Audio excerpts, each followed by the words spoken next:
everyone, and welcome to this week's episode of It's News to Me. I'm your host, Anastasia Gilardi. And I'm Sophie Shamrazadi. This week we'll be highlighting important events happening worldwide, nationwide, and right here in our community. Just under 3 months after the tragic death of Marmion senior Stephen Woodcock, the driver in the incident pleaded guilty to the charge of reckless driving back in May. The North Aurora resident agreed to the sentence of 12 months conditional discharge and 30 hours of community service in exchange for his guilty plea to reckless driving, a Class A misdemeanor. Judge Thomas Mueller accepted the plea at a hearing in the Aurora Branch Court on Thursday, July 28th. The incident took place on the afternoon of Friday, May 13th, the last day of classes for the seniors at Marmion. Woodcock chose to ride on the outside of the car, balancing on the passenger side running board, and lost grip when the driver made a hard turn. The Democratic National Convention was recently held at the Wells Fargo Center in Philadelphia, hosting over 4,763 delegates. At the convention, the delegates officially nominated the Democratic candidates for President and Vice President of the United States. First nominated woman for a major party, Hillary Clinton, and her running mate, Tim Kaine. Now let's check it out with Michelle Martzel. Hello, I'm Michelle Martzel, the Promotional Services Manager here at Batavia Public Library. The next program in the library's Questions and Ancestors Genealogy series will be presented on Thursday, August 18th at 7 p.m. The program topic is Genealogy File Organization. Carol Magnuson, a professional genealogy researcher, will demonstrate how to organize genealogy materials. Library research, correspondence, family stories, documents, photos, downloads, and digital images so that information can be found easily when needed. Magnuson also will explain how to reduce your paper files and how to format research to use as a foundation for a family history. Registration is required for this program. Please register online or by calling the reference desk. Summer Reading Club is over, but we still have a few more programs for children to enjoy before school starts. Please check the library's online calendar for dates and times of Lego Fun, Sports Bingo, Anime Club, and a family movie. The next Friends of the Batavia Public Library monthly book sale is Saturday, August 13th, from 9:15 a.m. until 4 p.m. The sale is in the Friends space on the lower level of the library. The Friends have a large selection of gently used books for adults and children at great prices. I encourage you to come have a look. I'm Michelle Martzel, and I hope to see you at the library. In honor of MTV's 35th birthday on Monday, the network has launched MTV Classic, a new channel featuring programming from the 90s and 2000s. With the new channel, MTV, a pioneer of reality shows like The Real World and stripped-down musical performances, is reminding us of what it was like back in the channel's heyday. Shows such as Daria, Beavis and Butthead, and Pimp My Ride, along with other old favorites, will be resurfacing from the network's archives. For MTV fans, the new channel offers a chance to return not only to beloved programming, but also to the age viewers were when the culture first entered their consciousness. This year's Batavia High School Corn Boil will be held on Friday, August 19th from 5 to 7 p.m. on the Wilson Street side of the school. There will be performances by the marching band, cheer team, and the dance team during the night. In addition, there will be various sports practices taking place inside of Bulldog Stadium. The event will also feature plenty of food, spiritware, and other booths. You can purchase your tickets online at BataviaBulldogBoosters.com or at the gate on the day of the event. The BHS Corn Boil is for all ages, so don't miss out. Geneva police are now investigating an armed robbery that occurred at 2:37 p.m. July 29th at First American Bank, 1789 South Randall Road. The FBI are seeking a tall black man wearing a Darth Vader mask. The man was described as 6'2" with a large build, around 250 pounds. He was seen wearing an orange shirt with tan pants and a nylon stocking over his head, as well as a Darth Vader mask. No one was injured and no threats were stated to the residents or citizens in the area. Let's head to the park bench with Katie Drum. Hi there, I'm Katie Drum, Marketing and Sponsorship Coordinator over at the Batavia Park District, and welcome to the Park Bench. I'm bringing you Park District news today from the East Side Community Center. The Community Center is home to numerous programs, such as the Batavia Senior Citizen Club meetings and also our New Horizons preschool. Speaking of school, we cannot believe it's actually almost back to school time. As you plan your child's education, we hope you will consider the Park District. We have some really great programs this 2016-2017 season. First, we have our New Horizons preschool, which is based off the philosophy that children learn more through play, and it is also designed to provide social and emotional growth for adjusting to a more formal school environment. We also do have our kindergarten enrichment program that complements the half-day kindergarten, so you have the option to provide your child with a full day of learning. For more information about these programs, please call 630-879-5235. Also, don't forget to join us for our last concert in our River Rhapsody concert series on Wednesday, August 24th at 7 p.m. This rain date event features the band Soda, which is a four-piece of experienced musicians who capture the heart and soul with one of the most diverse playlists you'll find anywhere. You'll hear everything from Johnny Cash and Dave Matthews to Styx and John Mayer. Presented by the Batavia Rotary Club in cooperation with the Batavia Park District, we hope to see you down at the Riverwalk. And last but not least, be sure to get your swimming and fun in the sun in because Hull Quarry Beach is actually closing after August 14th. It's been a really great summer, and we appreciate everyone who came out to enjoy our aquatic facility this season. And other than that, we'll see you next time on the Park Bench. 5 young men have been charged with criminal damage to property after a mailbox tipping spree early Sunday morning on the east side of Batavia. After tipping 5 mailboxes, police arrived and the students were ordered to stop. They continued running and were charged with resisting a police officer. Those arrested are Thomas J. Yerst, Michael T. Fasali, Tyler N. Tamplin, Colin N. Thurston, and Andrew Kostongan, all due to appear in King County Circuit Court August 16th. On Tuesday, August 2nd, Batavia City Council took action to set into motion a chain of events designed to produce a monumental complex composed of residential apartments, vehicle parking space, as well as retail shops. The project is set to be named One Washington Place and will cover an entire city block, which will involve the demolition of existing structures. The $40 million project will be composed of 171 apartments, 300 parking spaces, and 14,645 square feet of commercial space on an L-shaped 2.25-acre site. To make room for the massive project, Batavia will tear down 2 city-owned structures.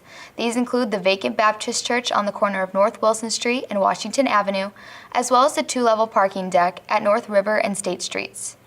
The city is now in negotiations to buy out the remaining property containing a dental office insurance agency to then demolish.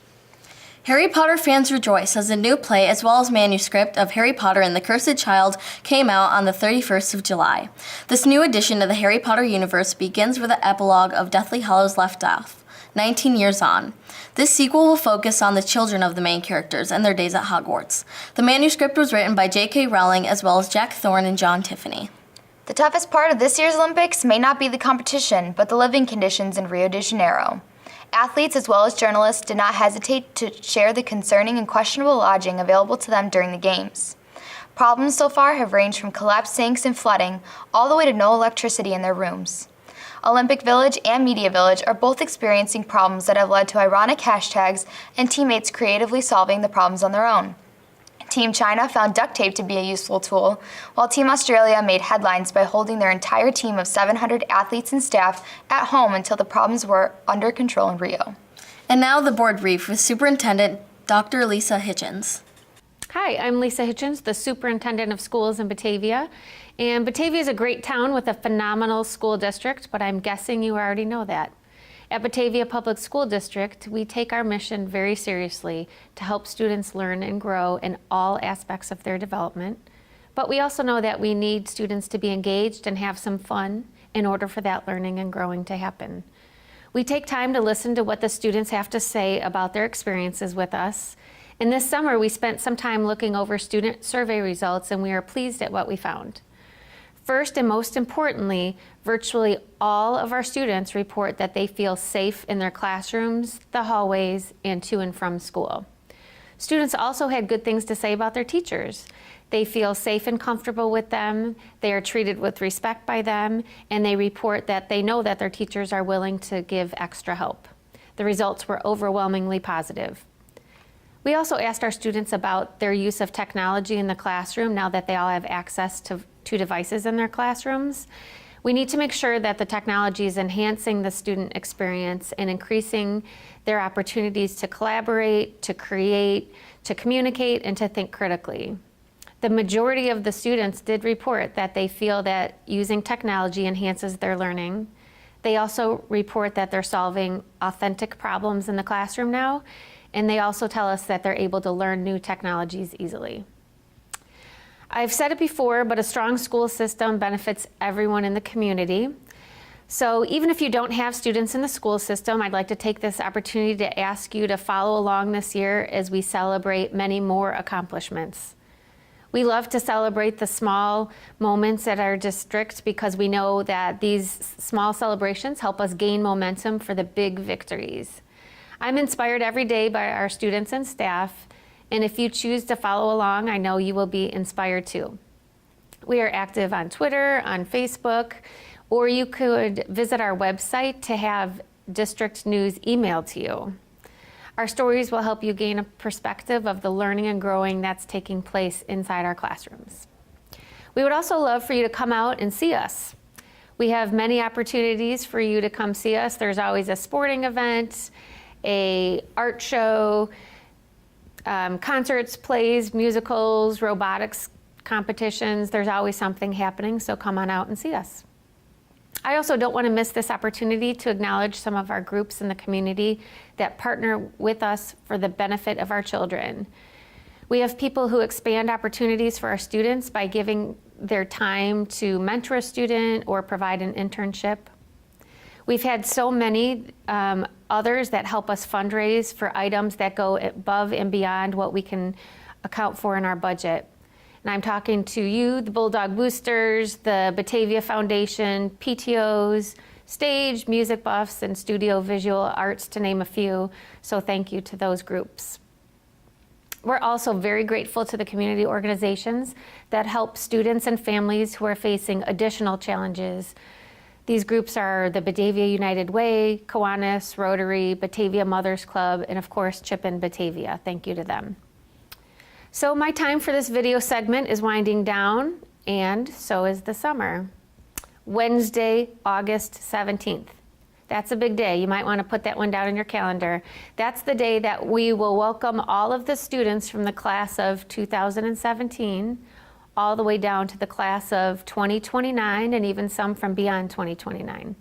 Again, I encourage everyone in the community, everyone in the community, to take advantage of the opportunities to visit us and also read about us in our school and district news so that we can celebrate our accomplishments together. Thanks and have a great year. The Wynwood area of Miami-Dade County has now become ground zero for the Zika outbreak in the U.S. Miami-Dade County Mayor Carlos Jimenez said authorities will be targeting 10 square miles north of downtown Miami in order to combat the virus. The Centers for Disease Control and Prevention issued a travel warning on Monday, August 1st, for anyone entering the Miami area. And the Florida Department of Health said that the mosquito control team will start spraying the Wynwood area no later than Wednesday. The outbreak has caused many businesses to fail and even some to shut their doors for good. This outbreak comes to Miami at the same time that cases of the virus are popping up all over Puerto Rico, and during the stalemate that is blocking the $1.1 billion funding to go towards fighting the airborne virus. The stalemate, since late June, has been preventing Congress from sufficiently responding to the pressing public health emergency. Now that relations with Cuba are thawing, the U.S. has received some great news. Simovax, which is both a treatment and vaccine for lung cancer, has been researched in Cuba for 25 years and free to the Cuban public since 2011, and now it's coming to America. New York Governor Andrew Cuomo's trade mission to Cuba in April 2015 resulted in a signed agreement to bring Simovax to the U.S. But as with all international drugs and treatments, U.S. researchers need to conduct clinical trials and replicate international scientists' results before it becomes available to the American public. The tests are being administered at Roswell Park Cancer Institute in Buffalo, New York, to evaluate Simovax for U.S. use. In political news, according to polls on Thursday, August 4th, Hillary Clinton is proven to be leading in 3 key states: New Hampshire, Pennsylvania, and Michigan, 3 states that have proven to be Democratic votes in recent history. In New Hampshire, Clinton is showing a dominating 15-point lead over Republican Donald Trump. Both candidates are suffering post-convention from unfavorable ratings, though Clinton is succeeding in improving her marks following both conventions. The polls also found that Clinton is backed by 86% of Democrats and 14% of Republicans, while Trump has 63% of Republicans and just 4% of Democrats. In Pennsylvania, Clinton tops Trump by double digits, where in Michigan she's leading by 9 points. Now here's Rachel's Retail Run.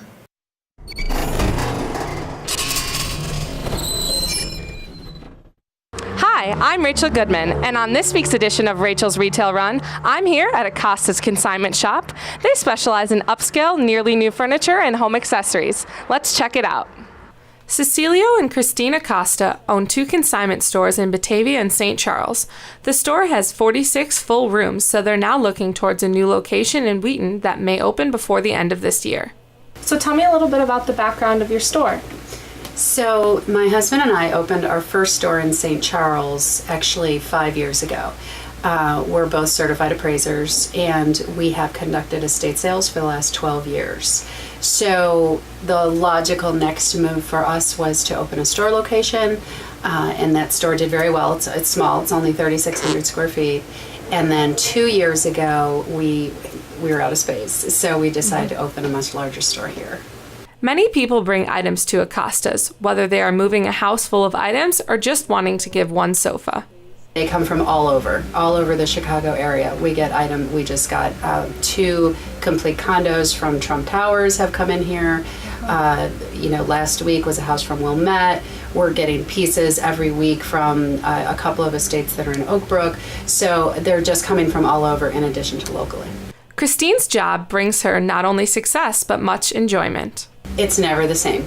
Everything is different, and it's kind of like Christmas because we never know what's coming in on any given day. So consigners bring us some really great, really interesting items. So it's a lot of fun because we just don't know what's coming. Different times of the year bring different waves of buying and selling to the business of consignment. In the summer, everyone's moving, so we get so much inventory in the summer that the store is just packed.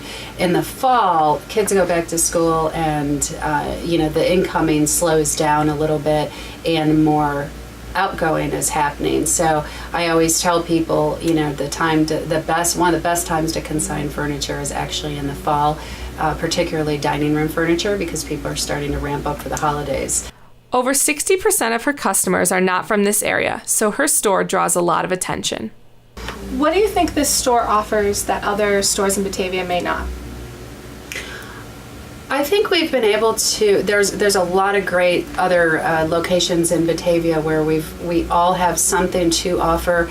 We bring a lot of people here, both in the way of consignments as well as customers shopping here.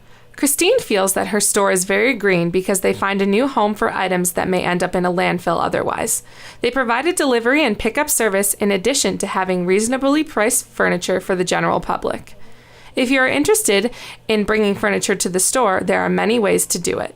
So they need to send us pictures. If it's decor pieces, a lot of times they could just bring them in. Furniture pieces, though, they should send pictures over to us first. We have a website, we have an app, we have text line that they could send us photos, and we will look at it and make a determination that yes, we think these are a great fit for the store and we can sell them. And then we're a partner with them, so we work on a commission split with our consigners. The Batavia location of Acosta's Consignment is located at 16 North Batavia Avenue, and they are open Monday through Friday, 10 to 6, Saturday, 10 to 5, and Sunday, 12 to 5. Check out their website, acostasconsignment.com, to get the address of the other store and for more information. Between 2007 and 2014, research shows that the medical services for people with an opioid dependence diagnosis have skyrocketed by more than 3,000%. These opioids, however, are not just street drugs such as heroin, they are often prescription drugs given by doctors. Such high numbers have prompted a movement in the medical field to reduce the number of these opioid prescriptions.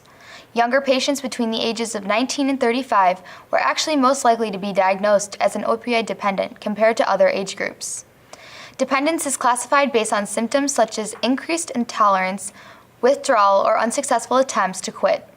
These younger patients were also more likely than older ones to overdose on heroin. However, other opioids were found more likely to take the lives of people in their mid-40s to mid-50s. The diagnosis of such dependency kicks off a number of services, including office visits and lab tests. The number of those dependency-related services has gone from 217,000 in 2007 to about 7 million in 2014. Pope Francis has set up a special commission to study whether women will be allowed to become deacons in the Catholic Church. This issue has troubled the Church for many years, with many unsure if women should be given this placement in the Church. The commission of 7 men and 6 women will study the issue and look into the role of women in the early years of the Church. Deacons hold a rank one below priest. They are ordained ministers who can preach or preside over weddings and funerals, but cannot celebrate Mass. Supporters of the cause say women are poorly represented within the Church, and that appointing female deacons will give women a greater sway in decision-making. The Pope first discussed in May that he was willing to set up a commission to study the issue. He had told senior members of women's religious orders that he was open to the issue of considering female deacons. The Vatican also clarified that the Pope was not considering the possibility of ordaining women priests. Currently, all Catholic priests and deacons are male. That's all we have for today, everyone. Thanks for tuning in to another episode of It's News to Me. Most of our BATV programming is viewable online at mybatv.com or on YouTube under the username BATV1017. Also, be sure to like our Facebook page to stay up to date on the station's current happenings. Thanks again for watching. I'm Anastasia Gilardi. And I'm Sophie Shamrazadi. And that's News to Me.